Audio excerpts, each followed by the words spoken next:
Hello everyone, welcome back to our channel.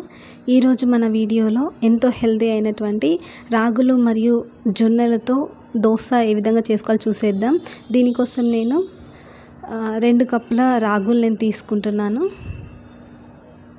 చూడండి, ఇక్కడ మనం టీ తాగేటువంటి కప్తో 2 కప్స్ ఆఫ్ రాగులు తీసుకుంటున్నాను.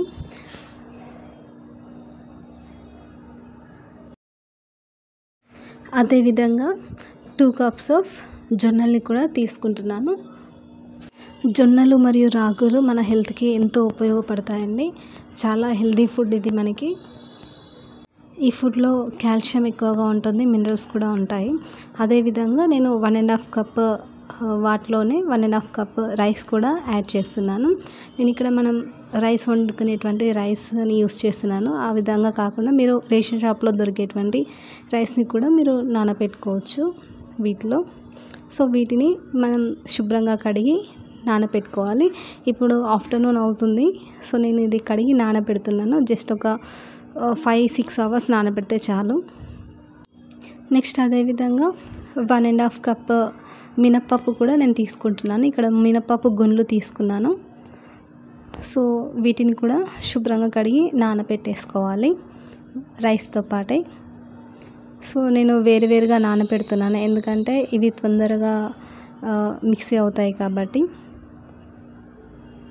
ఈ జొన్నలు రాగులు వచ్చేసి కొంచెం టైం తీసుకుంటాయి కాబట్టి వాటిని నేను సపరేట్గా నానబెట్టాను. సో చూస్తున్నారు కదా, ఈ విధంగా నానబెట్టుకోవాలి. ఒక 5-6 అవర్స్ నానబెడితే చాలు. నేను ఇవి నైట్ 8 o'clock అలా మిక్సీ పట్టేస్తాను. సో చూసారుగా 8 o'clockకి నేను మిక్సీ పెట్టేసి ఓవర్ నైట్ దాన్ని నానబెట్టేస్తాను పిండిని. సో పులిసిపోతుంది పిండి కాస్త మార్నింగ్ కల్లా. సో బ్రేక్ఫాస్ట్ టైం వరకల్లా మనకి పిండి రెడీ అయిపోతుంది. చూస్తున్నారు కదా, ఈ విధంగా జారుడుగా పెనం మీద దోశ వేసుకునే విధంగా జారుడుగా కలుపుకుంటే సరిపోతుంది. అందులోనే చిటికెడు ఉప్పు, 1 స్పూన్ షుగర్ కూడా యాడ్ చేసుకుంటే బాగుంటుంది దోశ. సో ఇంకా మనం లేట్ చేసేసుకోకుండా ప్యాన్ వేడి చేసుకుందాం.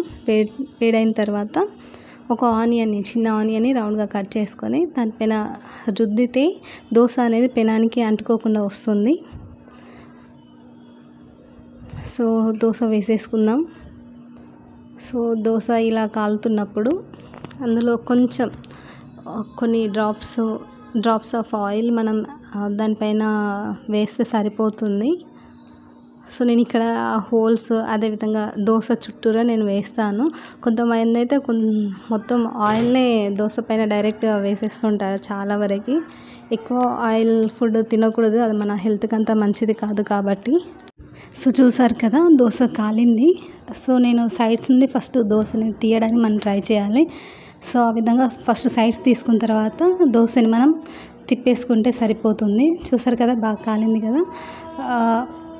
ఇదే విధంగా మరో సైడ్ కూడా మనం ఒక 1 minute కాల్చుకుంటే సరిపోతుంది. కాల్చుకొని దోశని ప్లేట్లోకి తీసుకుంటే సరిపోతుంది. సో దీన్ని టమాటా చట్నీతో కానీ, సాస్తో కానీ, అల్లం చట్నీతో కానీ తీసుకుంటే బాగుంటుంది. సో ఇదైతే చాలా హెల్తీ టిఫిన్ అండి. సో మ్యాక్స్ మీరు తినడానికి ట్రై చేయండి. మన హెల్త్కి ఎంతో యూజ్ అవుతుంది. వెయిట్ లాస్ అవ్వడానికి ఇది మంచి డైట్ అండి. చెడు కొలెస్ట్రాల్ని తగ్గిస్తుంది, బ్లడ్ పర్సంటేజ్ని ఇంక్రీజ్ చేస్తుంది, అండ్ బోన్స్ గ్రోత్ని కూడా మెరుగుపరుస్తుంది. సో ఇంకా చాలా ఉపయోగాలు ఉన్నాయి. సో ఇది మీ డైలీ లైఫ్లో ఇంక్లూడ్ చేసుకోండి ఈ ఫుడ్ని. ఈ వీడియో మీకు నచ్చిందని అనుకుంటున్నాను. Thank you for watching. Bye bye.